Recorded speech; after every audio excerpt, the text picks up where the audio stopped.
соответствии с поручением президента Республики Абхазия правительству о выработке мер социальной поддержки инвалидам Отечественной войны народа Абхазии и лицам, имеющие заслуги перед Республикой Абхазия, правительством был разработан проект закона, который предусматривает увеличение размера пенсии пенсионерам, имеющим звание Герой Абхазии, до 8500 рублей, пенсионерам, награжденным орденом Леона, до 8000 рублей, пенсионерам, награжденным медалью за отвагу, до 7500 рублей.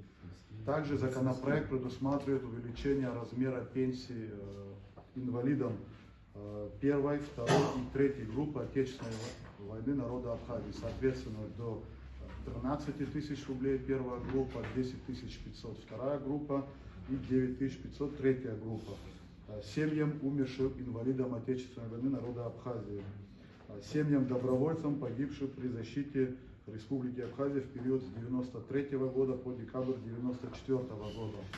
Также данный законопроект предусматривает увеличение размера пенсии резервистам, получивших ранения, контузии или увечья, либо заболевания в период участия в военных сборах, чрезвычайных ситуациях, а также в мобилизационных учениях.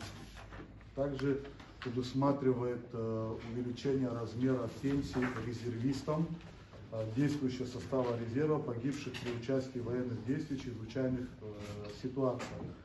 В целом проект закона касается повышения размера пенсии около 8 тысяч граждан нашей страны. До конца текущего года на реализацию данных изменений потребуется более 120 миллионов рублей. Финансирование повышения размера пенсии будет осуществляться за счет средств пенсионного фонда.